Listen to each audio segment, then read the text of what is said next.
स्वागत है। सबसे पहले तो आप सब पत्रकार मित्रों का। अभी भारतीय जनता पार्टी की केंद्र की सरकार ने 9 साल पूरे किए हैं और हरियाणा प्रदेश की सरकार ने भी इन पिछले लगभग 8.5 साल में हरियाणा प्रदेश का एक तरफ जहां चहुमुखी विकास हो उस बात के लिए प्रयास किए, तो दूसरी तरफ एक पारदर्शी शासन, एक जवाबदेह शासन, गरीब कल्याण जिस शासन में सुनिश्चित हो ऐसा शासन देने का जो काम किया, मैं समझता हूँ अगर हरियाणा प्रदेश की पूर्व की सरकार की जो कारगुजारियां रही, चाहे वो कांग्रेस की सरकार रही हो हरियाणा प्रदेश में या अन्य दलों की सरकार रही हो, और उसके मुकाबले में जितने काम 8.5 साल में भारतीय जनता पार्टी की मनोहर लाल जी के नेतृत्व की सरकार ने किए हैं, उसके चलते मैं एक बात कह सकता हूं कि हरियाणा प्रदेश में अभी 10 साल अब हो जाएंगे और कम से कम 10 साल और, यानी कि 20 साल भारतीय जनता पार्टी की सरकार रहेगी। ये इन काम के आधार पर ये बात विश्वास के साथ मैं कह सकता हूँ, क्योंकि जिस प्रकार की व्यवस्थाएं, चाहे वो बेरोजगार नौजवान को नौकरी देने की बात थी, चाहे वो गरीब कल्याण की योजनाएं जिनमें पीले गुलाबी राशन कार्ड बना करके और गरीब व्यक्ति को बहुत सारी सरकारी योजनाओं की लाभ पहुंचाने की बात हो, उसमें जिस प्रकार से बंदरबाट होती थी, जिस प्रकार से मेरा तेरा होता था, इन सारी व्यवस्थाओं को खत्म करते हुए सही अर्थों में लोकतांत्रिक व्यवस्था हरियाणा प्रदेश में स्थापित करने का काम मुख्यमंत्री मनोहर लाल जी के नेतृत्व में हुआ है। हम लोग बड़ा करीब से देख रहे हैं कि एक तरफ ये जहां सुनिश्चित किया गया कि बेरोजगार नौजवान को मेरिट के आधार पर नौकरी मिले, वे लक्ष्य को ध्यान में रखते हुए सुनिश्चित किया कि जिस परिवार की आमदनी कम है, यानी कि 1,80,000 से कम है, उसको अतिरिक्त कोई मदद दी जाए।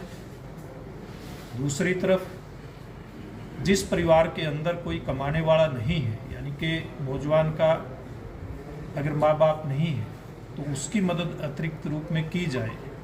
और एक जिस परिवार में नौकरी नहीं है तो ऐसी 3 कैटेगरी के युवाओं को 15 नंबर दे करके उन परिवारों की एक विशेष मदद करने का काम इस दौर के अंदर हुआ है। अभी हरियाणा प्रदेश में परिवार पहचान पत्र बनाने का काम शुरू हुआ और मैं समझता हूँ कि इस परिवार पहचान पत्र में शुरुआती दौर में कुछ कमियां इसकी रही, उनको दूर किया भी गया और आज और कल भी 2 दिन के शिविर लगाए जा रहे हैं हरियाणा सरकार के द्वारा। सबकी अधिकारियों की से संदर्भ में जिन जिन की ड्यूटियां हैं उनकी ड्यूटी छुट्टी कैंसिल करके, यानी कि शनिवार इतवार को भी अधिकारियों को बैठा करके कैसे इसकी त्रुटियां दूर हों और कैसे इसके माध्यम से जितनी भी योजनाएं हैं उनका लाभ सीधा गरीब तक पहुंचे, इस बात को सुनिश्चित करने का प्रयास किया जा रहा है। इसके अतिरिक्त किसान के लिए जो किया, किसान के लिए एक तरफ फसल बीमा योजना के माध्यम से किसान को उसकी फसल जब खराब होती है उसका लाभ मिले, तो दूसरी तरफ सरकार ने मुआवजे के तौर पे पिछली सारी सरकारों के रिकॉर्ड तोड़ते हुए मुआवजा देने का काम किया। दक्षिण हरियाणा में किसान को टेल पर पानी देने का काम किया। हरियाणा प्रदेश में एक ऐसी व्यवस्था किसान के लिए लागू की गई, भावांतर भरपाई, जो न केवल बाजरा, मक्का, सूरजमुखी जैसी फसलों के ऊपर, सरसों की फसल के ऊपर भावांतर भरपाई दे करके किसान को एमएसपी के बराबर उसका भाव देने का काम किया, तो दूसरी तरफ सब्जियों को भी इसमें शामिल करते हुए कैसे सब्जी का किसान भी सरवाइव करे, इस बात को सुनिश्चित किया गया। और दूसरी तरफ जो प्रदेश का आधारभूत ढांचा है उसको मजबूत करने के लिए उच्च गुणवत्ता युक्त जहां सड़कों का निर्माण, चाहे प्रदेश सरकार की हो चाहे केंद्र सरकार की हो, ये करवाने का काम शुरू हुआ। इसी प्रकार से प्रदेश में पर्यटन के मामले में प्रदेश आगे बढ़े। एक तरफ जहां पर्यटन के माध्यम से हरियाणा सरकार की आमदनी, यहाँ के हमारे आमजन की आमदनी बढ़े, तो दूसरी तरफ प्रत्यक्ष और अप्रत्यक्ष रूप से लोगों को रोजगार मिले। इसके लिए दुनिया की सबसे बड़ी जंगल सफारी 10,000 एकड़ में गुरुग्राम और नूह जिले में बनाने का प्रस्ताव सरकार के विचाराधीन है और वो जल्दी इसके ऊपर काम शुरू होकर के दिल्ली एनसीआर क्षेत्र में एक बहुत बड़ा काम मुख्यमंत्री मनोहर लाल जी के द्वारा ही किया जाएगा।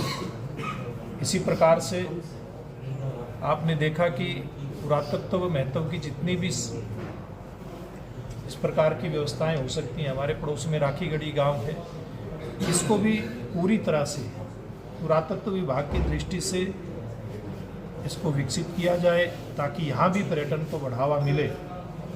इसके अतिरिक्त बहुत सारी और जो व्यवस्थाएं हैं, उन व्यवस्थाओं को ठीक करने का काम मुख्यमंत्री जी ने समय समय पर किया है। अभी एक क्रांतिकारी घोषणा उसको मैं कह सकता हूँ कि जो रजिस्ट्री और इंतकाल में दिक्कत होती थी, उसको जो हमारे तहसीलदार होते हैं उनके अलावा एसडीएम और डीआर को भी पावर देने का काम किया है ताकि एक तरफ काम के अंदर पारदर्शिता आए तो दूसरी तरफ आम जन को अपना काम करवाने के लिए लंबा इंतजार ना करना पड़े। और ये सुनिश्चित किया है जिस भी हमारे भूस्वामी की ज़मीन की रजिस्ट्री होगी वो 10 दिन के अंदर उसका इंतकाल भी हो जाए। इस बात को भी सुनिश्चित करने का काम मुख्यमंत्री जी ने किया है। इसके अलावा अभी आपने देखा कि अभी 2 ही दिन पहले जो विधुर हैं या जिन्होंने शादी नहीं की, ऐसे 45 साल से और 60 साल तक के हरियाणा प्रदेश के नागरिकों को पेंशन देने का काम हरियाणा सरकार ने शुरू किया। मैं समझता हूँ एक बहुत बड़ी, ये हरियाणा प्रदेश के बहुत बड़े वर्ग के लिए एक सौगात देने का काम मुख्यमंत्री जी ने किया है। बहुत सारी व्यवस्थाएं जिसमें कई प्रकार की समस्याएं गांव देहात की, शहर की रहती हैं, उसके लिए अधिकारियों को ये कहा कि हर सप्ताह अधिकारी भी जनसंवाद करके वो कैसे आम जन की समस्याओं को दूर किया जाए, इस बात का प्रयास किया जाएगा। इसके अलावा जो विकास के काम हैं उनके अंदर कहीं कोई देरी होती है, उसके लिए भी एक विंडो बना करके इन कामों को गति देने का प्रयास सरकार के द्वारा किया गया है। मैं समझता हूँ इस प्रकार का जो व्यवस्था परिवर्तन का काम हुआ है तो निश्चित रूप में मैं कह सकता हूँ कि 10 साल ये हरियाणा की जनता ने दिए हैं और भविष्य में भी इन कामों के आधार पे हरियाणा की जनता का आशीर्वाद 100% भारतीय जनता पार्टी को मिलेगा। बढ़ती महंगाई को रोकने के लिए सरकार द्वारा क्या कदम उठाए जा रहे हैं? जैसे कि सिलेंडर को ले लिया जाए, बढ़ती टमाटर को ले लिया जाए, कितना रेट उनका बढ़ चुका है? देखिए, निश्चित रूप से बढ़ती हुई महंगाई किसी भी रूप में जायज़ नहीं ठहराई जा सकती। सरकार जब भी ज़रूरत होती है इस प्रकार के कदम उठाती है, चाहे वो आयात निर्यात से संबंधित आयात शुल्क घटाने बढ़ाने का मामला हो या ज़रूरत की चीज़ों की सप्लाई को कम ज़्यादा करने का मामला हो। केंद्र सरकार और प्रदेश सरकार तुरंत इस बात के अंदर हस्तक्षेप करती हैं और व्यवस्थाओं को ठीक करने का प्रयास करती हैं। सरपंच नाराज चल रहे हैं सर जी, सरपंचों को नाराजगी दूर करने के लिए क्या कदम उठाए जा रहे हैं? देखिए, व्यवस्था इस प्रकार की हरियाणा प्रदेश के अंदर बनाएगी, जैसे मैंने कहा, पारदर्शी शासन प्रदेश के अंदर लागू हो, पारदर्शी तरीके से सारी व्यवस्थाएं, चाहे वो आम जन से जुड़ी चीज़ें हैं या विकास की चीज़ें हैं, उनके अंदर हो, ये प्रयास हुआ है। और सरपंचों से कई दौर की बातचीत पूर्व में हुई है और उनके आधार पर अगर बात करें तो मोटे तौर पे ज़्यादातर समस्याओं का समाधान इसमें हो चुका है। अगर कहीं कोई बाकी इस प्रकार की कोई और बातें होंगी, सरकार हमेशा से बातचीत के द्वारा समस्याओं का समाधान करने के लिए तत्पर है। 2 बड़े फैसले लिए गए, एक तो विधुर को पेंशन और इंतकाल वाली समस्या, दोनों जो है ग्रामीण क्षेत्र से जुड़ी हुई है जी। तो क्या कहेंगे, बहुत बड़ी राहत लोगों के लिए आने वाले? देखिए, निश्चित रूप से ये दोनों ही बड़ी बातें हैं, चाहे वो इंतकाल, जिसके लिए इस सरकार ने पूर्व में भी कई कदम उठाए जिसके चलते इस प्रकार की समस्याओं का तुरंत समाधान हो, लेकिन ये 10 दिन के अंदर सुनिश्चित कर दिया कि इंतकाल अगर कोई ऑब्जेक्शन नहीं आता है सामने से किसी का, तो 10 दिन के अंदर करके अधिकारी को ये देना होगा। और दूसरा, जो रजिस्ट्रियों में एसडीएम को और डीआरओ को जो पावर्स दी हैं रजिस्ट्री करने की, उसके कारण भी बहुत सारी समस्याएं जो खास करके ग्रामीण क्षेत्र से संबंधित हैं, ज़्यादा समस्याएं ग्रामीण क्षेत्र की आती हैं, शहरी क्षेत्र की थोड़ी इस प्रकार की समस्याएं, इनका समाधान होगा। चुनाव में शिकायतों का जल्द समाधान हो, उसको लेकर क्या कुछ? इसके लिए देखिए, मुख्यमंत्री जी इसके लिए लगातार लगे रहते हैं। अब तो जैसे परिवार पहचान पत्र के लिए भी मैंने बताया, आज और कल की उन्होंने संबंधित अधिकारियों की छुट्टी कैंसिल करके और हर ऑफिस के अंदर इनका समाधान हो। परिवार पहचान पत्र के लिए अलग से एक नियुक्ति भी हरियाणा सरकार के द्वारा की गई है। इसी प्रकार से जो अन्य इस प्रकार की समस्याएं हैं उनका समाधान भी त्वरित हो, जैसे सीएम विंडो की आपने बात की है, इसके लिए भी विशेष फोकस मुख्यमंत्री जी का है।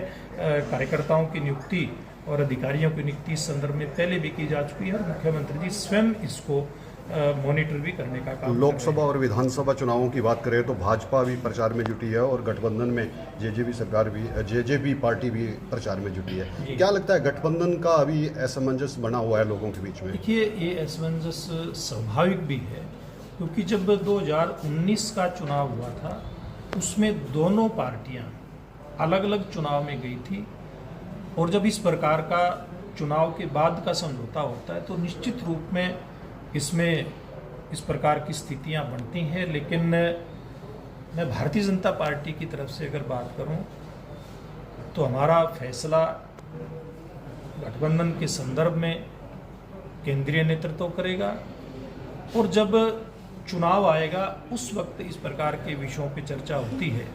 लेकिन भारतीय जनता पार्टी का कार्यकर्ता, अभी आपने देखा होगा पूरे प्रदेश में बड़े बड़े कार्यक्रम हुए हैं।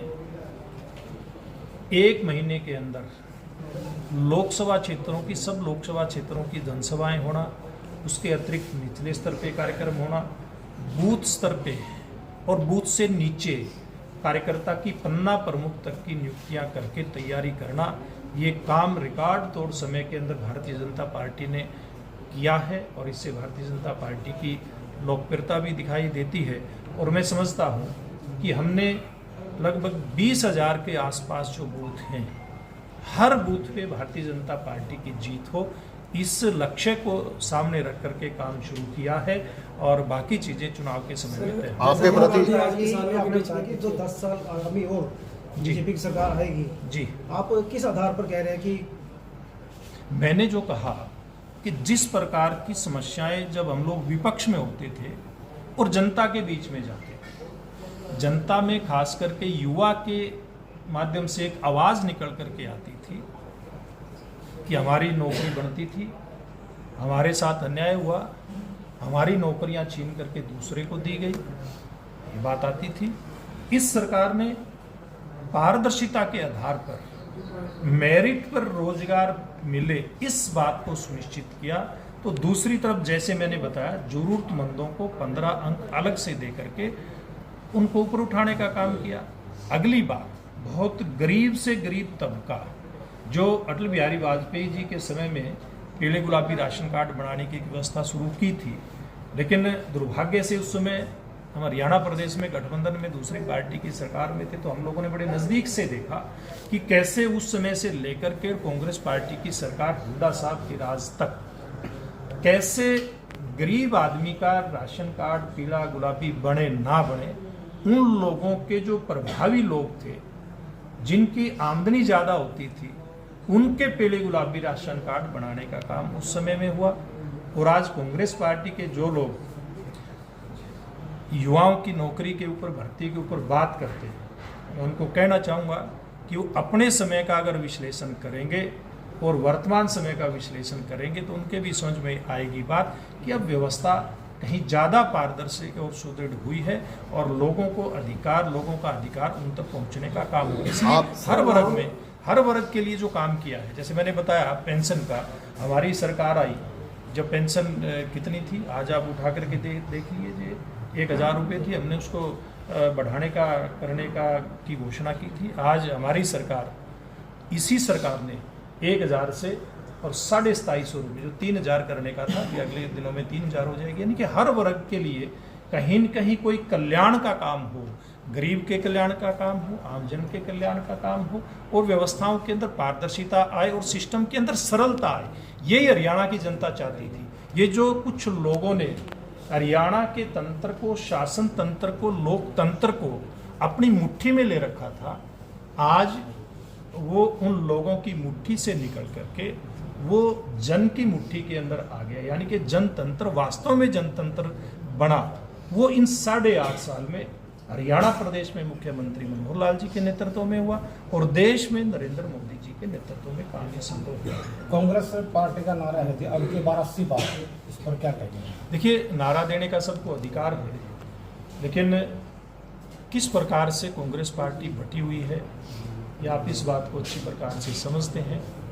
कांग्रेस पार्टी में एक गुट कहता है कि हमारे मुख्यमंत्री भूपेंद्र सिंह हुड्डा कैंडिडेट होंगे मुख्यमंत्री के, और दूसरी तरफ कांग्रेस के 3 बड़े नेता, एक पूर्व प्रदेश की अध्यक्ष, राष्ट्रीय महासचिव, दूसरे राष्ट्रीय महासचिव, कुछ प्रदेशों के प्रभारी भी, एक पूर्व सीएलपी के लीडर भी, ऐसे प्रभावी नेता ये स्टेटमेंट देते हैं कि ऐसा कोई फैसला नहीं है कांग्रेस पार्टी का, हम इस बात से सहमत नहीं है। जब कांग्रेस पार्टी के तथाकथित मुख्यमंत्री जो बनना चाहते हैं उनको नहीं बनाना चाहती, तो जनता कैसे बनाएगी? आपके चुनाव लड़ने को लेकर जो है चर्चाओं का बाजार फिर से गर्म है कि लोकसभा का चुनाव लड़ाया जाएगा या आप यहाँ गृह क्षेत्र से चुनाव? देखिए, मैंने 4 चुनाव लड़े हैं और भारतीय जनता पार्टी के कार्यकर्ता के नाते पार्टी के आदेश की पालना की है। हमारे लिए पार्टी पहले है और पार्टी से पहले देश है। हम लोग उसी आधार पर काम करते हैं, हमारी इच्छा का इसमें कोई महत्व नहीं है। उचाना की सीट को लेकर वीरेंद्र सिंह कहते हैं जी हम लड़ेंगे और उधर से दुष्यंत चौटाला। देखिए, मैंने एक बात कही है कि हरियाणा प्रदेश का जो गठबंधन है वो मौके पर तय होगा और किस प्रकार की व्यवस्थाएं कौन कहाँ से लड़ेगा ये उसी समय तय होगी।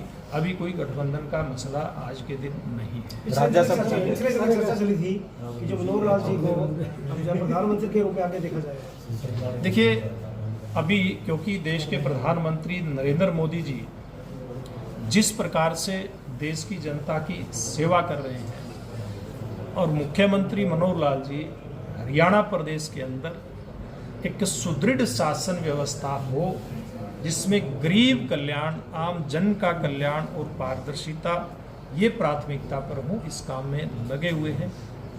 बराला जी अभी चौटाला यहाँ पहुंचे थे यात्रा लेकर, वो बोले शहर का दिवालिया पिट गया, काफी कुछ निशाना साधा, उनके बारे में क्या? देखिए, मैं तो एक ही बात कहना चाहूँगा, जिस प्रकार की बातें कहती हैं आप लोगों को भी पता है, हमें भी पता है। परमात्मा उनको सद्बुद्धि दे, परमात्मा उनको इस तरह का व्यवहार करने की ताकत दे कि वो एक सीट पे आकर के ना रुकें, क्योंकि आज इसी प्रकार के व्यवहार के कारण से उनकी पार्टी एक विधायक की पार्टी बनकर के रह गई है। अगर इसमें कोई सबसे बड़ा योगदान है तो उनकी ये जो बोल बाणी और उनका जो व्यवहार है उसका है, बाकी तो सब लोग जानते हैं कौन क्या है। सर, आज राहुल गांधी ने खेतों में धान लगा रहे वीडियो आ रही है, क्या करेंगे इस पर? देखिए, ये एक पॉलिटिकल स्टंट इसको मैं कहूँगा, हाँ, लेकिन अगर वास्तव में गंभीरता से गरीब की समस्या को समझना है तो वो फोटो सेशन से नहीं हो सकती।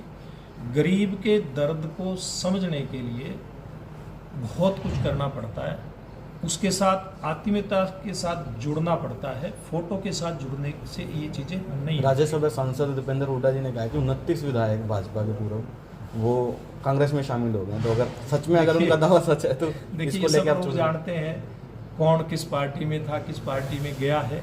मुझे नहीं लगता कि इस बात में कहीं कोई दम है। सुरजेवाला साहब तो वैसे भी बहुत बड़ी बड़ी बातें करने में माहिर हैं ही। जी, शुक्रिया जी। चलिए।